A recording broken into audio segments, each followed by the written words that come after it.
So how are y'all doing today? Woo! Welcome to G5 Leadership.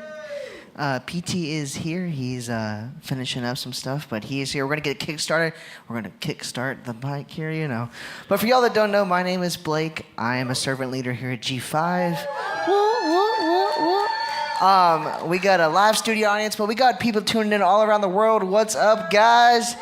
Woo-hoo-hoo. They got them all over the world. Seriously, when I say that, I'm not joking. They are seriously all over the world. But I'm excited, guys. I say this every single time, but it seriously feels like we just had leadership. I say that every time. I was listening back because I was making sure I didn't already speak on this. And I was going back through the old podcast. I was like, man, I really do say that every time. It literally feels like we just had leadership. But it's so cool because how many know that means that we can't wait to get back here, right? But I'm going to jump right in today. I'm excited. I'm going to be talking about self-leadership. Ooh, did y'all wear your steel-toed shoes today?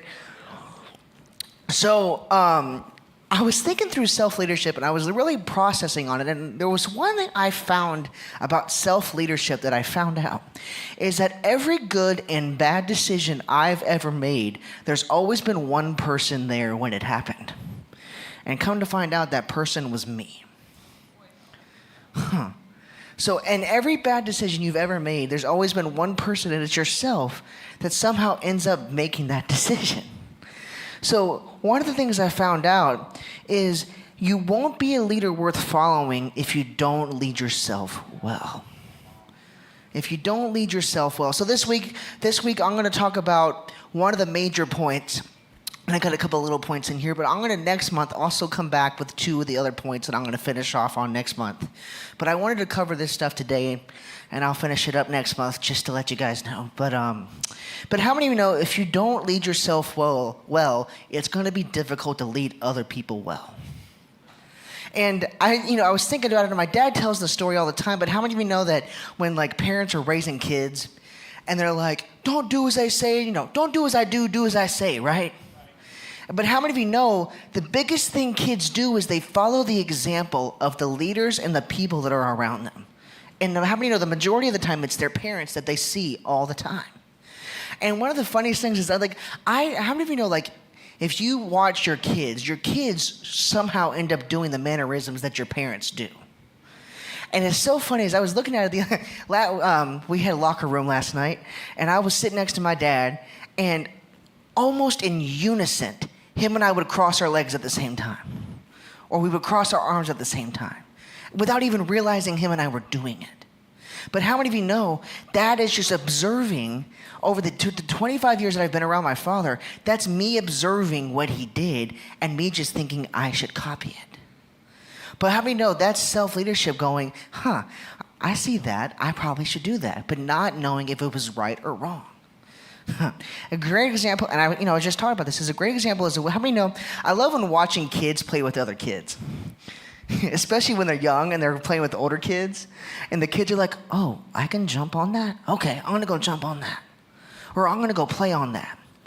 But how many of you know one of the biggest things in life as we talk about this is we want to make sure that leading yourself young is so important because one of the greatest things we found out is this: you can teach your kids at a young age to self-lead themselves and go, you know what, that's probably not a good thing, I shouldn't do that. How many know it's going to change their trajectory of their life? And I remember when we had I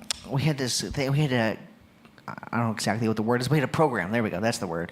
And we had 88,000 at-risk kids in this program. And it was amazing watching these kids come from their families and learning the new leadership skills and the truths that they can apply in their life and taking it back to their family and going, here's what I think I should do. And their parents would still try to teach them to go steal. And we were like, God, we would teach them, shall not steal, shall not lie. We would go through these leadership things. And then they would go home and their parents would be like, well, I need this. I need you to go steal it. So it would be contradicting what we were trying to teach them. But how many of you know that one of the greatest things you can do in life is be there for people that are going through stuff like that so they can come talk to you and go, hey, does this seem right to you? Does this sound right to you?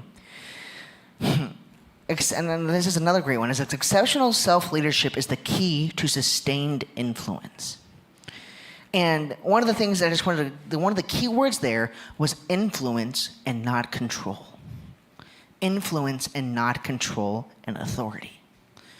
Because how many of you know there's a difference between controlling something and having influence over something? How many of you know you can go to a restaurant and you can go in the kitchen and you've got somebody telling somebody what they should do, or you have the other person doing it. And how many of you know, more importantly, there's probably going to follow the person that looks like they know what they're doing than the person telling them how to do it. And how many know it's very rare that you can trust? How many people have in your life that there's someone that you like that has bad self-leadership or bad habits, and you're like, you know what? I'm going to go talk to them and have them tell me how I should change my life.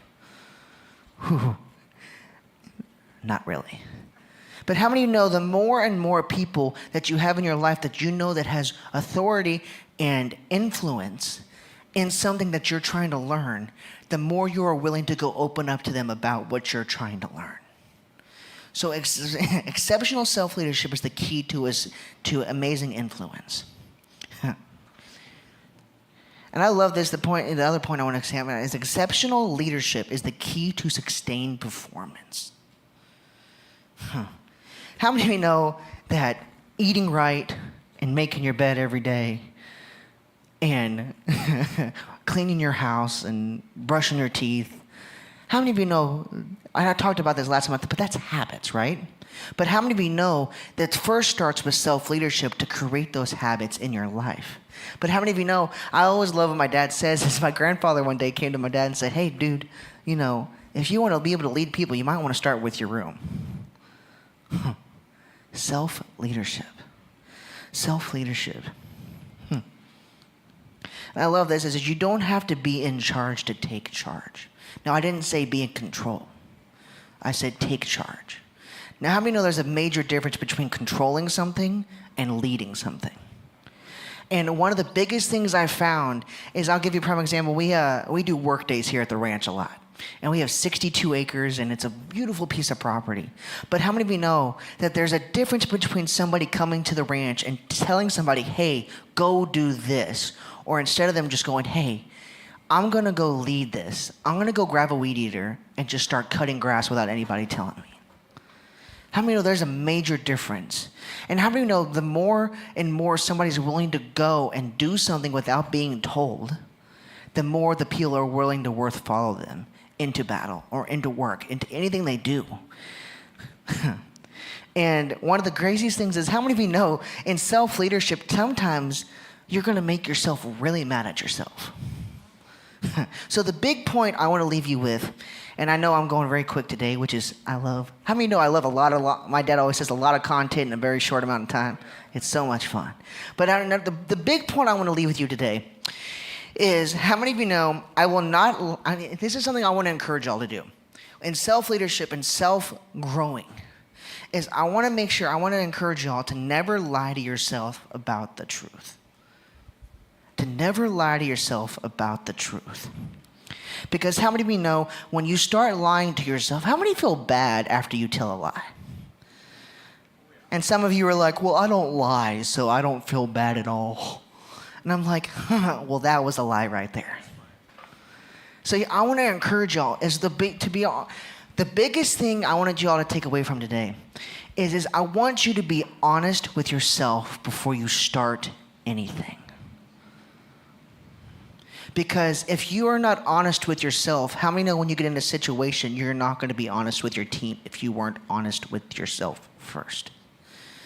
One of the biggest things I remember is a few years back, my doctor's like, yo, bro, you got to change some stuff up. I was like, okay, what do you mean change some stuff up? He's like, you got to start working out a little bit more and doing all this stuff. And I was like, okay, doc. I said, I don't want to do that. And he goes, well, see, that's where you got to start. He says, what? You got to start telling yourself you want to do it. Because as soon as you start telling yourself you want to do it, then you'll eventually be able to do it. Because the more you believe in something, the more you trust in something, the more you do stuff. And how do you know you can't feel your way into an action, but you got to act your way into a feeling. And I love this. Is how many know that the easiest person to deceive is the person in the mirror? Let me change the word a little bit. It's yourself. The easiest person to deceive in life is yourself. And if you deceive yourself first, then eventually you'll deceive your team around you. And how many of you know, I was listening to a friend of ours talk, and he said this line, and it's so true. And he said, it's hard to lead a liar because 99% of workers will fire liars in the first day they're hired. How many of you know I would rather have somebody I can trust than I would have somebody that I know that's going to tell me a lie every single day? And eventually, I want to. I'm not going to do it today, but there's a graph I was watching, and I showed it to my dad, and it was about how when the Navy SEALs train on people, they teach people, and they bring people in to their team. They're Navy SEALs, so it's kind of funny, but they drew a graph, and it's low skill, high performance. It's low. I'm trying to remember what it was. It was like high skill, low performance, and low. It was like low performance, low or high skill. It was one of those graphs, and they were describing the teams, and they said the SEALs would rather have somebody they can. They said when they're looking to hire people into the SEAL team, it's the highest performing group in the world. And he said that the SEALs looked at him and said, I would rather know that I can trust you with my money and my wife than I would my back. Because if I can trust you with my money and my wife, I know I can trust you with my back. That's huge. Because how many of you know that means that they have very good self-leadership to go, if I can trust you with that, then I know I can trust you on the battlefield. That I know I'm not going to walk away and you're not going to shoot me in my back. Not literally shoot you in my back, but you understand what I'm trying to say. So I want to leave you with a question. I want you all to think about this until the next leadership. Every time you go to make a decision, and every time you get in an argument with yourself, every time you're like, what is the self-leadership in my life? What is the decision I'm going to make that I have to self-lead myself through this? And the simple question says, why am I really doing this? Why am I really doing this? So every time you go to make a self-leadership decision, what is it, when you make that decision, why are you making that decision in your life? Because one of the greatest things you can do is figure out why you're doing it, because when you figure out why you're doing it, the how comes after. And I am so grateful and thankful for my amazing Father, because there's so many times in life where I'll go to make a decision and I don't see the outcome of the decision because I'm so blinded on me making the decision that I'll go to him and go, hey, I'm thinking about doing this. Is there something I don't see that when I do this, is it going to cause issues that I don't see? That's massive. And one of the biggest things I found, and guys, how many know self-leadership is something you never master? Self-leadership is something you never master. And to be honest, this is going to sound very funny, but I don't want to master self-leadership. Because you're going to be like, why don't you want to master self-leadership? Because that means if I master self-leadership, that means I have grown to a point where I will not be willing to learn anymore. I never want to get to the point where I'm not learning. And I believe one of the biggest things in self-leadership is being willing to learn. So I want to encourage y'all. I'll give you the rest of this next month. But I want to encourage y'all, every time you go to make a decision, ask yourself the question, why am I really doing this? Because how many of you know, to start self-leadership, you have to start by asking a question, why am I doing this? So I'm going to end on that, but I thought of this quote, and how many of you know credit is an amazing thing? How many of you know sometimes one of the biggest fights in war and anything is who gets the credit? And I believe one of the biggest things in self-leadership is people fight over credit right? How many know? I did it. No, you did it. I did it. She did it. And I love this quote. And it simply says, amazing what could be accomplished if you do not care who gets the credit. Who cares who gets the credit? So I want to bring up a man who helped me figure out that it was okay for me not to get the credit. And it was okay for me to be willing to ask questions about self-leadership. I'm sure he's going to come up and help fix anything I said, and I'm thankful for that. But will you please help me welcome my amazing father, Tim Goad? Amazing. That's so awesome. So have we got this ready to go? We do. Thank you so much. Will you thank Spencer and Arthur Edward for helping out today? Thank you. And I'm pretty certain you got her skills to be a part of this as well. Is that right? I love that. How are you? Y'all ready? I'm going to talk not as long today. Y'all look amazing. I think I give too much information and then people's heads explode. So as you can imagine, I'm just kind of setting up. We'll get ready to roll. Spencer, thank you. Edward, thank you. I call him Arthur Edward. I'm trying to get him to change his company name to Arthur Edward. And then we're going to do $10 million, and I'm going to get $1 million donation, so I'm pretty fired up about it. I love that. How are you all? Good? Good. Okay, let's go. Are you ready? If you're ready. I want to speak to you today about how to energize your team. When I coach people, one of the things that I do for leaders is I help them guard their energy. Believe it or not, your energy is probably the most important gift you have. If you have low energy, it's hard to think right. If you have low energy, it's hard to set goals. If you have low energy, it's hard to inspire others. Do you know what I'm talking about? So you have to learn how to protect your energy. Now, you know this as well as I do. Some situations you get in, the situations energize you.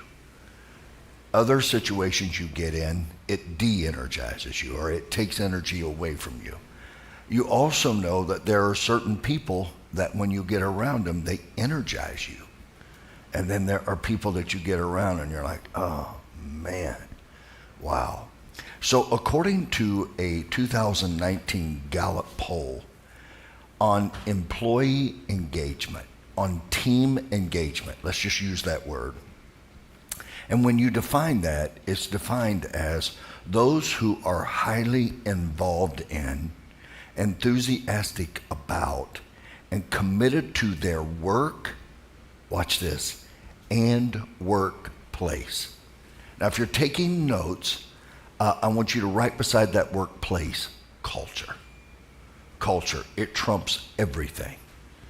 There's a little that people know about it, and yet we all are affected by it, okay? You have to be careful in the workplace that people don't get so, their energy is so drained that when they come into the environment, they actually drag the temperature of the room down, the temperature of the team down.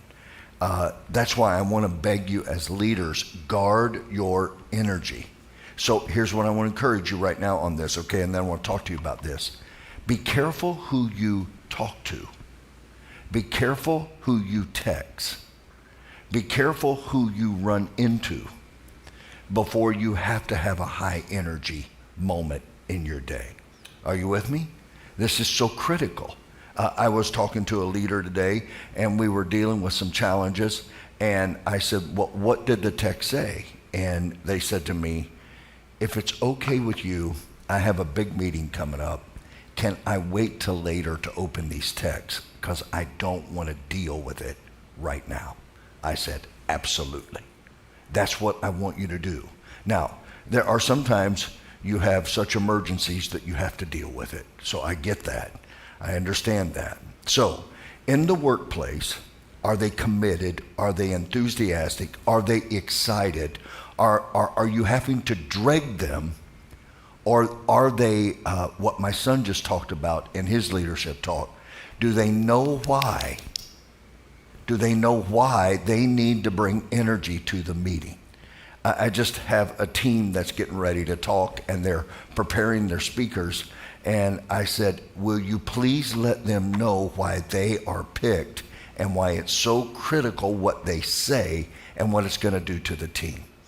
If you don't know why, what you say won't matter. How you say it won't matter if you don't know the why of it. So here's what we're finding out, okay? Forbes has reported that highly engaged teams, people around you, watch this, are 21% more profitable. 21% more profitable. Right now, I don't know how much you make a year. I don't know how much you make a week. But if you could add 21% to it, what would it do to you?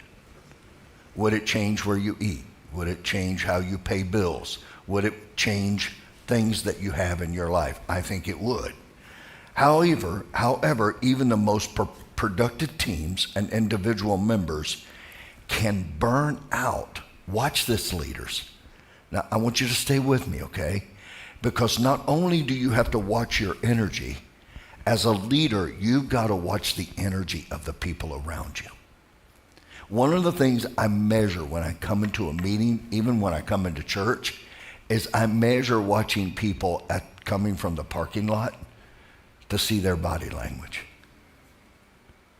And you can pretty much see where people are before they get to you. Do you know what I'm talking about? You can tell if they're feeling good, if they're feeling bad, or if they're excited, or if they're exhausted, if they're sick. You can pretty much start to see. You can see if they're burdened or if they're excited. You can see if they're discouraged or encouraged. I am giving you a lot of information right now that leaders, you have got to be able to read this in order to be able to lead this.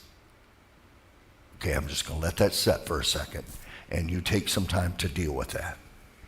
So, what can I do to motivate and inspire and to reignite possibility thinking, energy, fire?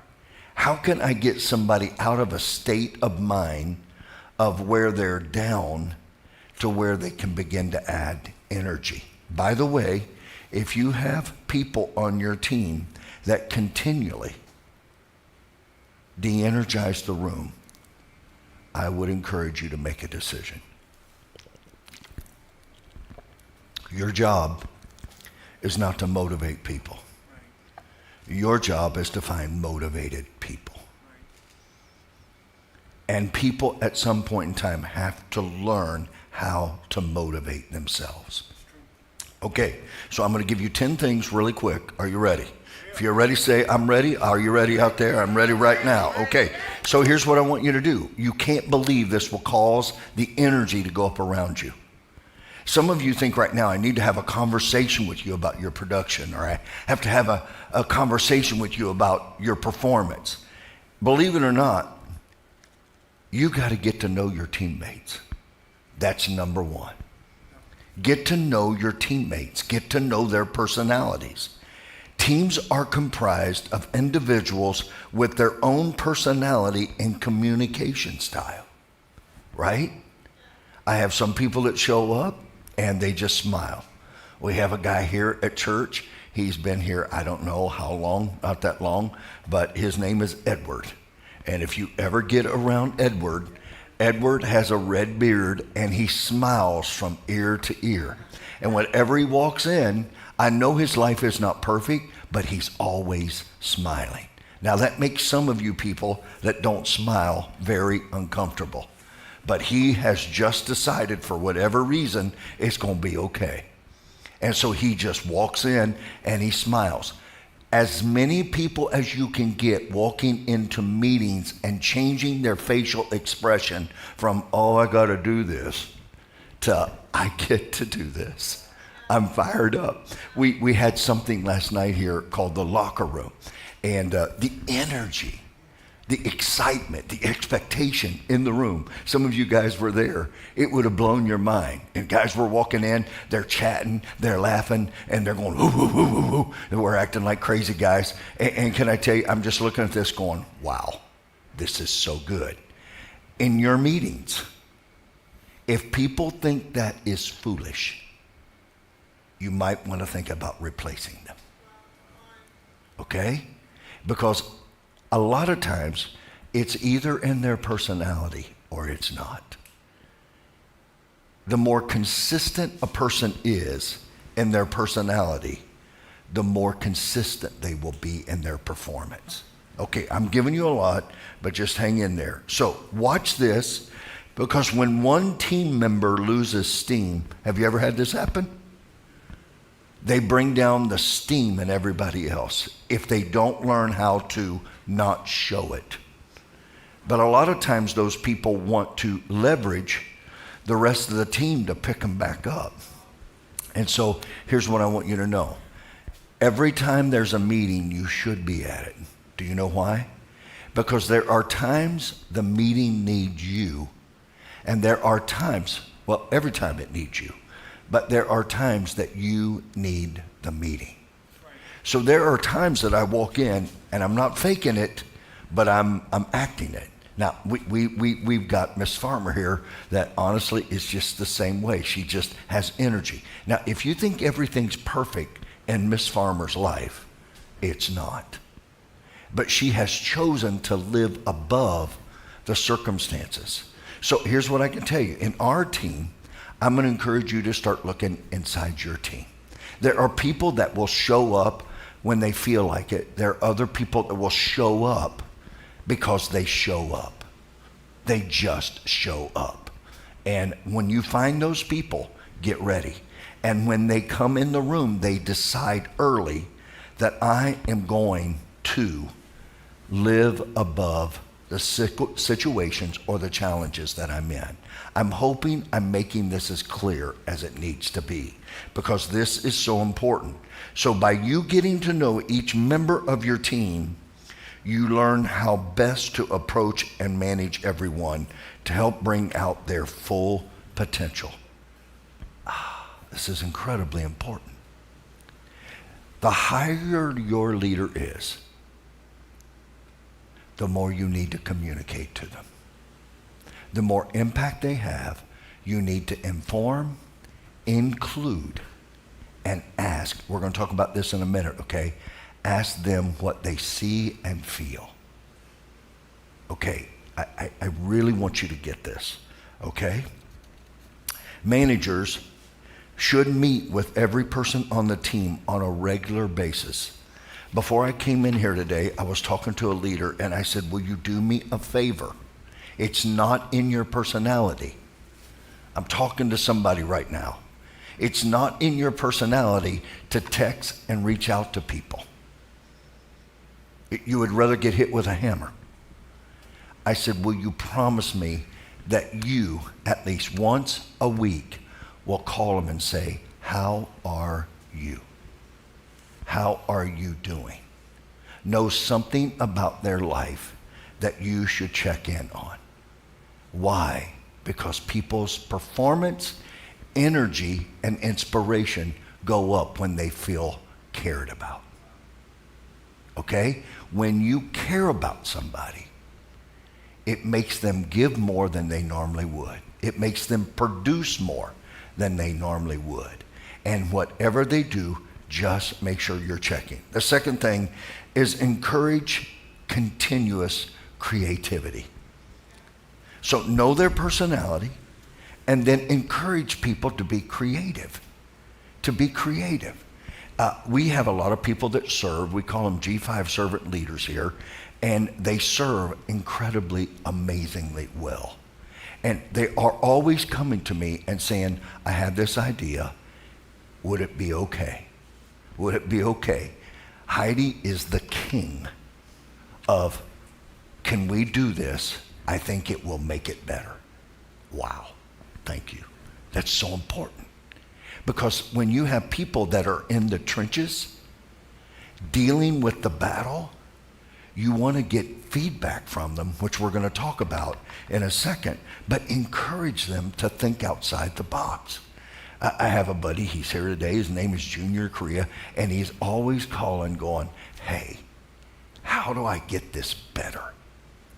And I love that, because whatever you're doing right now, if we can do it with less energy, less time, and less motion, now you have more time to be more productive and more time, watch this, to go renew yourself. You've got to renew yourself. So right now I want to ask you, in your environment, how do you improve your current processes? How do you get better? How do you get more done and do it more effectively? More efficient and more effective. Now, if you have employees, you want to train them how to think like this. You don't want to be the problem solver. You don't want to have all the answers. And a lot of times people will just look to you more and more and more. At some point in time, you need to move the solutions away from just you. How can we make it better? What can we do to make it better? On your team, you've got to have those people. And it doesn't matter how young or how old they are. Matter of fact, sometimes it's way better to find people who are not stuck in their ways, who we've always done it this way, but they can look at something, they want to do what's right, but they don't have any sacred cows. Let's move it. Let's do this. And I'm grateful for that. We got a lot of young emerging leaders here at G5. I can't wait for you to come and be a part of it. You'll get to know a guy named Heath. And because of Heath, this is Heidi's son. But Heath didn't fall far from the tree. He's just continually thinking, how can I make it better? And he's in an environment where people kind of now start like sandpaper going, how do we make it better? Why am I telling you that? Because it will increase energy in people. When people have clarity and simplicity, now they can move. Clarity and simplicity. So, as you begin to look at this, the third thing I want you to look at is ask for feedback. Feedback is the breakfast of champions. So here's what I would love to do. If I'm running anything around here and somebody does something, whether it's a new person that we come up and say, hey, would you like to come up and welcome? So at G5, we recently have had young adults come up. We've had youth come up. We've had senior citizens come up. Whenever they're done, here is my question. And I would encourage you to develop this question with your leaders. How did that feel? Were you scared? Were you nervous? I'm looking for feedback. I want to know, what did that experience do to you? How did it impact you? Almost always, when people feel like they've been noticed and cared for and encouraged, they always buy in more. And that's what you're trying to do right now. So when you look at somebody and ask for feedback, one of the ways that you can increase somebody's self-esteem so quickly is by asking them their opinion. Now, we have a real value here that says, you know what? You can give your opinion. It doesn't mean we're going to do it. And you got to learn how to deal with it when you give an opinion and somebody doesn't do it. Because all of us have been on places where honestly, I said do it and they didn't do it, and then I get mad. And so, hey, right now we're saying, let's look at this and let's give it time. So as you begin to move here, this helps an individual feel more valued within an organization. And when employees feel like they are heard, they are 5 times more likely to feel empowered to do the best work. And by asking for their feedback, it helps. So here's what I would encourage in a leader. If you're getting ready to change something, if you're getting ready to go to a next level, I would get your leaders together and say, hey, here's the vision. We're working on it, but I want you to be a part of helping us get this done. But see, that's not how most leaders lead. Most leaders go into a room and decide what they're going to do, and then they come out and just announce it. Now, I also have to train people how to add value to it without getting selfish and self-centered and wanting their way. Because if you're a strong personality, and by the way, that's what most people think leadership is, the strongest personality wins. That's not really leadership at all. That's having a strong personality. Leadership is helping things get done through other people. That's leadership. Okay, the fourth thing, this is so critical. I cannot tell you how critical this is, and I want to tell you because I love you right now. You're not doing this enough. We're not doing it enough. We try to be the best at it, and we fall short sometimes. Here's what it is. Celebrate special occasions and milestones. Celebrate it. Celebrate what's working. And then have incentives and rewards. Now, listen, some of you think, well, it's got to be some big reward. No, you'd be amazing what people would do for a t-shirt. No, I'm serious. I've watched people sell $200,000 of anything to get a t-shirt. I watch people go out and run 26 miles to get a t-shirt. No. I've watched people run marathons because at the end of it, I get a t-shirt and I get a bagel. Really? I'm like, I'm going and buying me a t-shirt and I'm going to buy a bagel and I'll just meet you at the finish line. And maybe I'll run like 2 miles and I'll just see you down there. Now, I know you enthusiasts are going, yeah, but you didn't run 26 miles. And I go, yeah, but I sit and waited till you got here. And so I'm fired up about that. Now, do I love to run? I love to run. My wife and I ran this morning. We're having a 5K September 17th right here at G5. 5K, we're going to run 3 miles, but we're not going to have a bagel. I'm working on having meat at the end of this thing, all right? So we ain't going to have a little meal. We're going to have a big meal and just sleep on the lawn out here at G5 after this thing's done. But we've got to learn how to celebrate all kinds of wins. Do you know how many people perform high and nobody notices? Do you know how many people are promised, watch me, promised that when you reach this goal, we're going to do this, and then it never happens?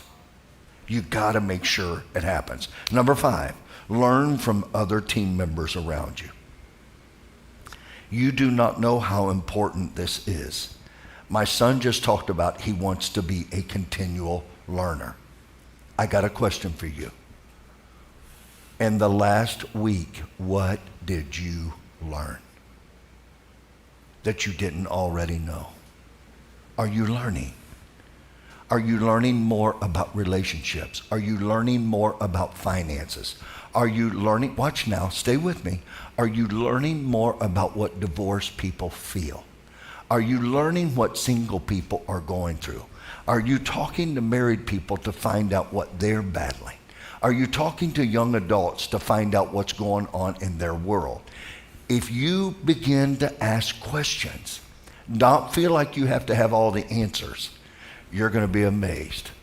Ruth Farmer was the teacher that was selected to teach our children. And she is brilliant. She's a specialist in her field. But I want to tell you with 100% accuracy, that wasn't the reason I chose her. The reason I chose her is she did not speak down to my children. She spoke up. And I wanted to make sure that everybody that gets around my children spoke up to them, not down to them. Not talk to them like they're little dummies, but talk to them like they were leaders who was going to change the world. And Miss Farmer was so brilliant. I would listen to her. She talked to them like they were adults. Leaders, I'm begging you right now to not speak down to the people that you lead. You can literally speak into people's lives what they can become. That's why, honestly, my wife and I wrote a book called Step Up. I hope you have read this book. It is one of the greatest leadership books I've ever read in my life. And it's how to lead children. And you can take these principles and apply them in your life right now. You get to learn how to speak to people to shape their tomorrows. There are a lot of people that think they can criticize, condemn, and complain their way into greatness.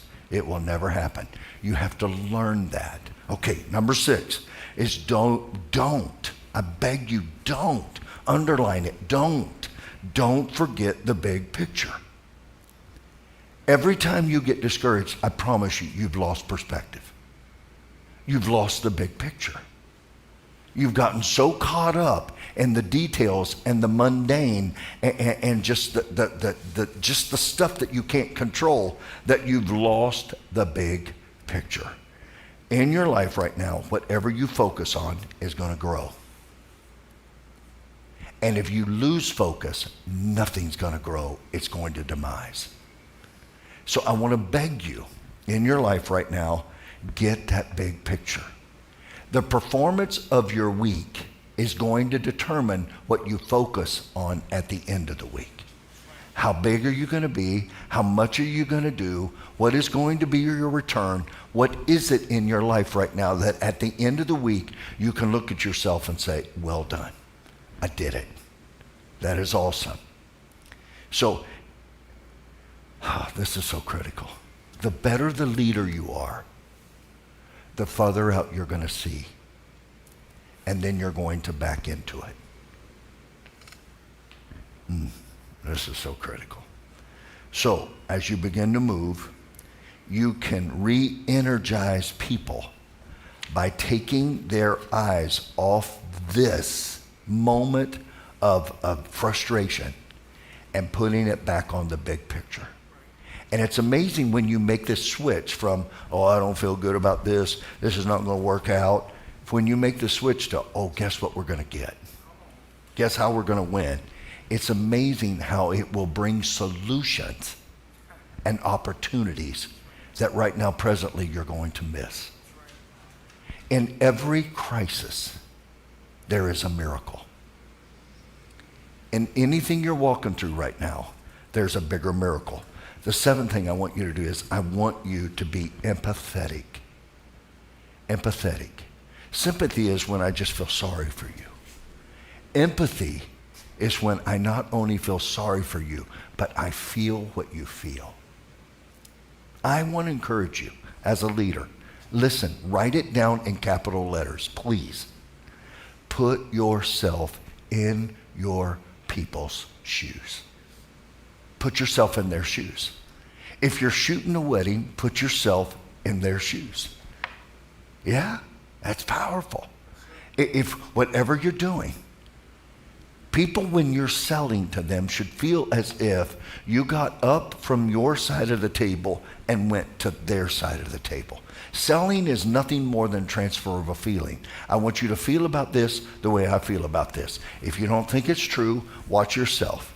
If you found a great Mexican restaurant, you want to go tell everybody, oh my goodness, the nachos are ridiculous. The fajitas are crazy. Oh man, the chimichangas are so stinking big. And then people will do that to me, and you know what they'll say to me? They'll have the audacity to say to me, well, I'm not a salesperson. I'm going, baloney. You just sold me on the Mexican restaurant. Do you know why you sell? Because you believe. And listen to me. If you want to be powerful, love somebody enough to help them make the right decision. And love somebody enough that you will leave your fear behind. Are you okay? Yes, sir. I'm doing amazing. So, when somebody's going through a hard time, just be empathetic. Just care. Now, I'm very busy, just like you are. But this morning, I found out that somebody in our church was taking their children to the doctor. I got a lot going on. I have texted 3 times to that family, how are your children? Wow. Am I trying to be manipulative? No, I actually care.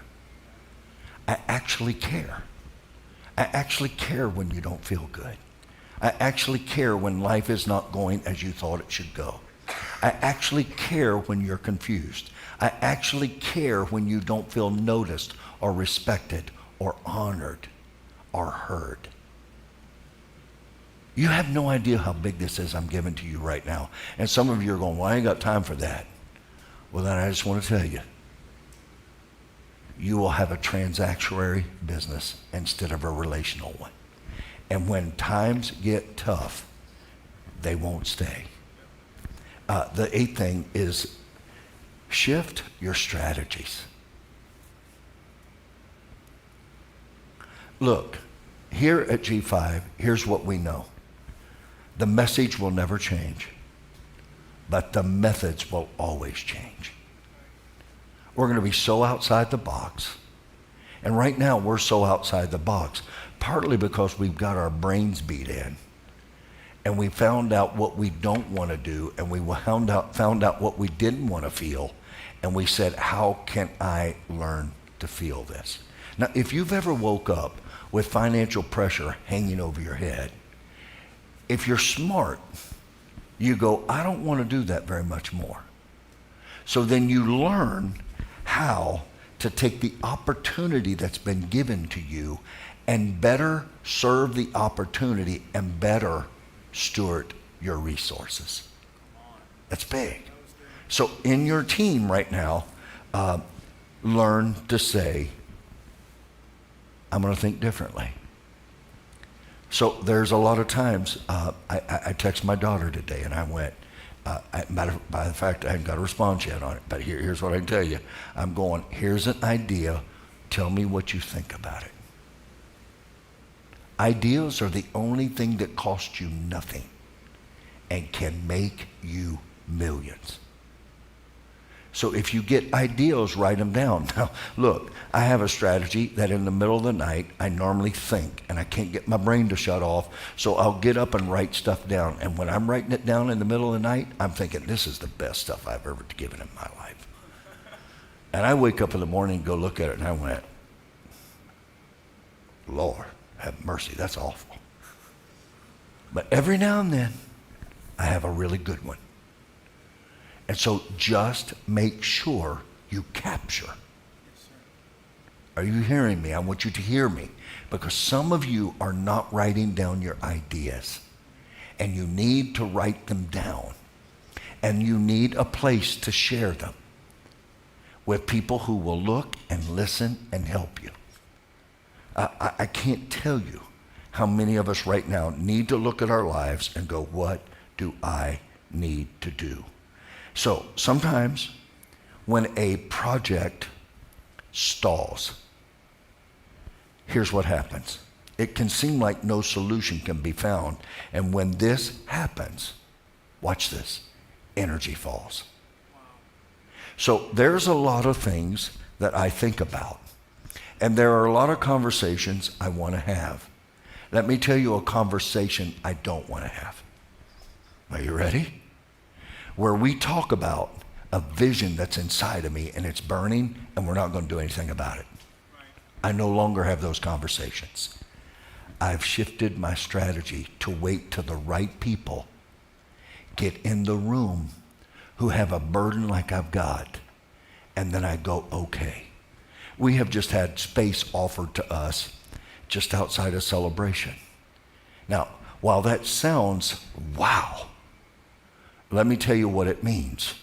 Energy, time, people, resources, scheduling. And so now we got to get time for people to get adjusted to that, to go, okay, can I take the land? Watch this. Just because things are available does not mean you should do it. Priorities are everything. So right now, here's the question for you.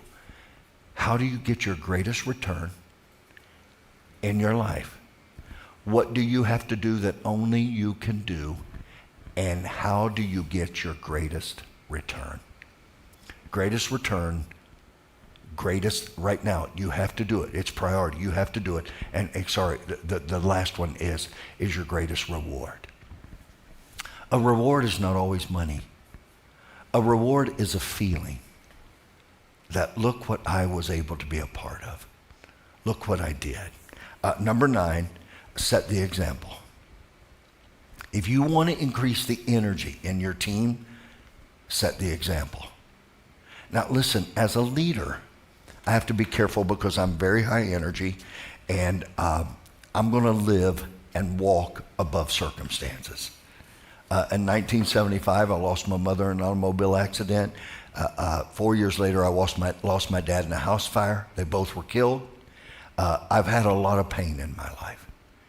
But in the middle of all this pain, there's always joy. Watch me now. I have to be careful because I have a tendency to be so fired up that I have to learn when people are walking in and they're hurting, I don't offend them by not first meeting them where they are. Set the example. So I can't tell you how many times I'm getting ready to go and I'll meet somebody and they'll start telling me, and I have to calm down, I have to slow down, and I even have to go, okay, if somebody just lost somebody, I just always slow down, or any loss at all, I always slow down, and I normally will just touch them appropriately and let them know I care deeply about what you're going through. Remember this, people don't care how much you know till they first know how much you care. Now, I got to tell you, I haven't always been this way. There was a time in my life that results and getting it done was more important than people's feelings. We'll let that set. And then all of a sudden you look around and you're lonely. Because you as a leader are here to notice and validate people's needs, hurts, desires. Cry when they cry and laugh when they laugh. Wow. It's amazing. So I want you to be a role model. Teams tend to reflect their leader's style of work ethic and their spirit of joy. So I just want you to have this. So there has to be times in your life where you're fired up, and there has to be times where you bring calm. Calm. You got to do that. 10, and I close, and I know this has probably opened a lot of questions for you. This is so big, I cannot even tell you how big it is. Are you ready? Here it is. Always, always say thank you.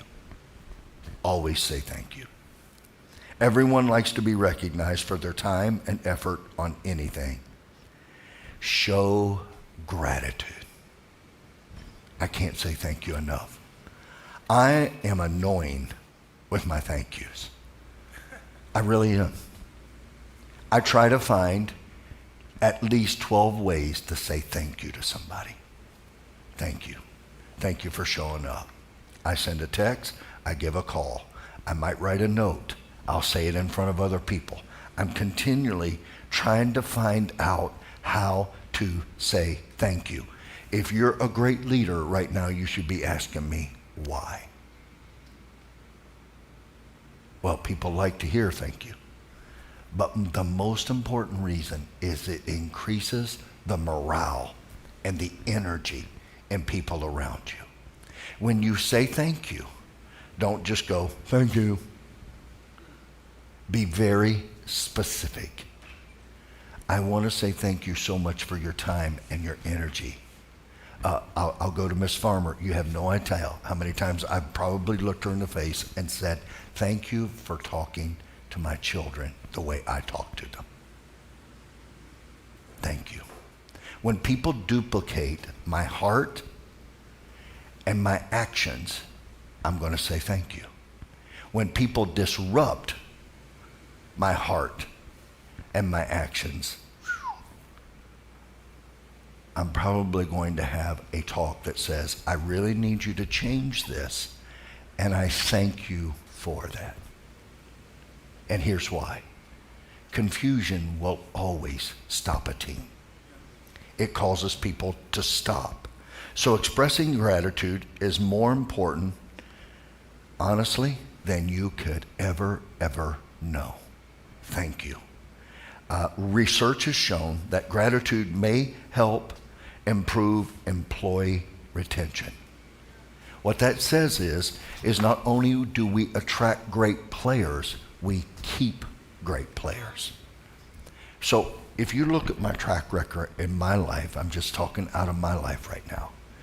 Carmine was here last night, and Carmine and I have been friends for 31 years. Carlos and I have been friends for probably 35 years. I can go on and on and on. I got a lot of new friends. Okay? But you're going to find out I don't lose friends. Or I try not to. Do you know why? Because I say thank you. Now, I want to say this to you in closing. If you ever say thank you to somebody and they don't show gratitude for your thank you, I want you to mark it. Because I promise you, it's going to be a challenge. Because you have to be reciprocal. You have to give it and take it and give it, or it doesn't complete the circle, and it never closes. It's why I beg parents to make sure that your children know how to honor and say thank you. Honor is one of the ways to say thank you. And if you dishonor, it's why one of the greatest things you will ever learn in your life is how to honor another person. I'll give you an example. I love talking to more mature people in their 70s, 80s, 90s. One of the things I do when I get around them, most of you all would agree with me that their value system is way different than the younger generation. It just is. And so a lot of times I get around them, and to be very open and truthful with you, I don't agree with them. Right? But when I'm with them, I honor them.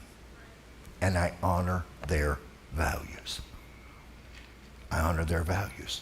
So for me, I want people around me to know what I honor. So here's a big honor thing for me. In our home, my wife, our children will tell you how we honor and speak to her and treat her is everything. If my wife says to our children, hey, I need to talk to you, if they dishonor by not looking her in the eye, they're going to have a problem with daddy. Because it's a form of rebellion that is bound up in somebody. Well, it's one thing if you're 3 years old.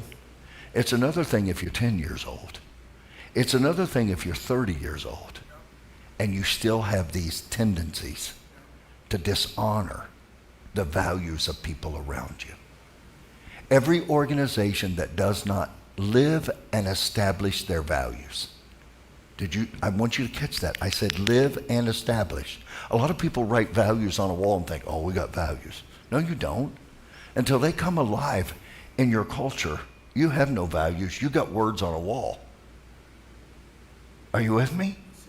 And so here's what I'm realizing about this thing is set example and say thank you.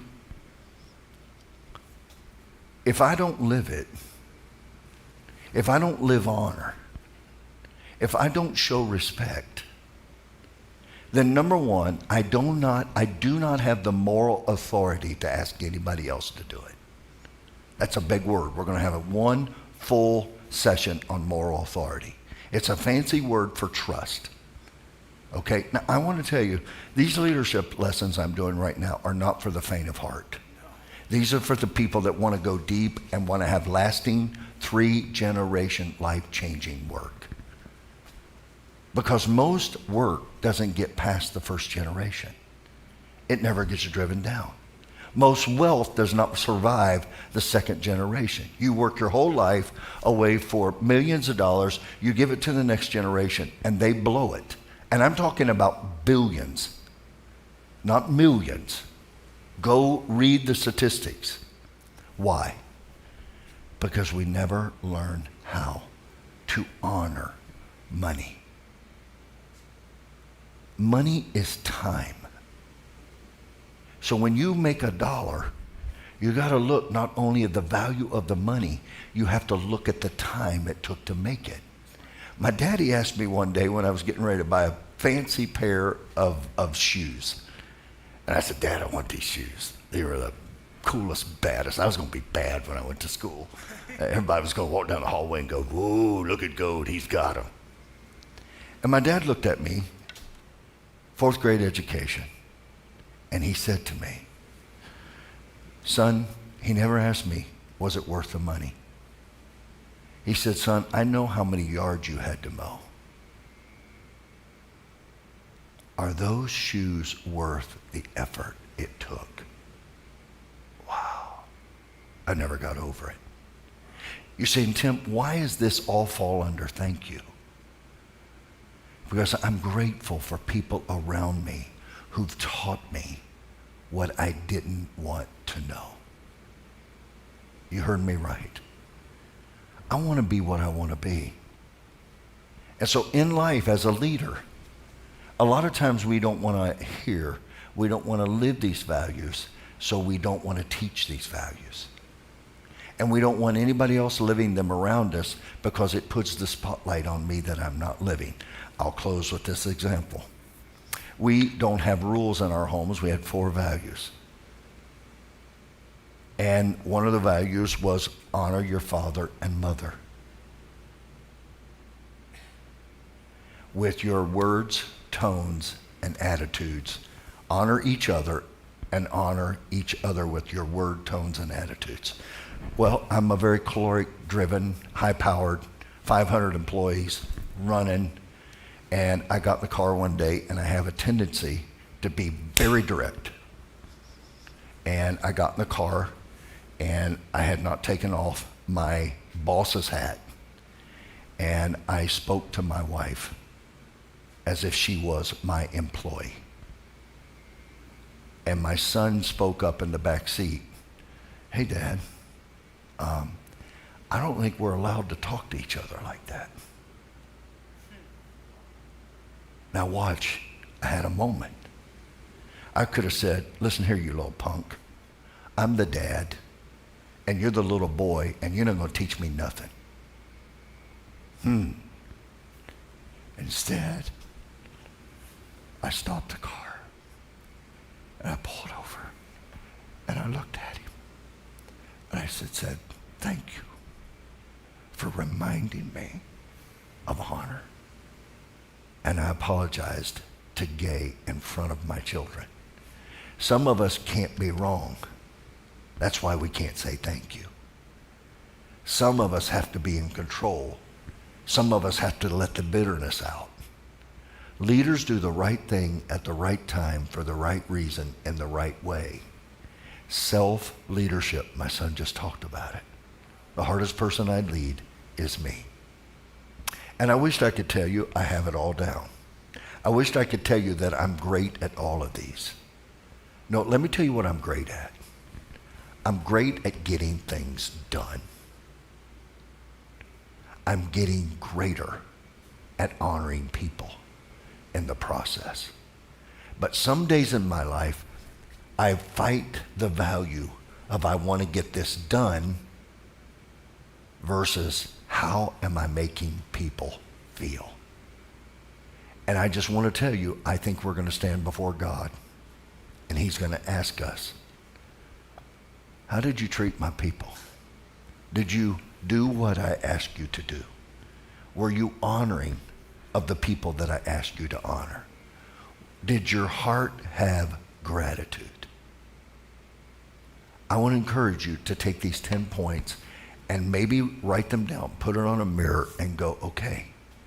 Because if you will take these 10 points and implement them in your home, implement them at work, you're going to watch the energy and the synergy and the productivity of your team go to a whole nother level. I'm proud of you. Go get it done. Charge.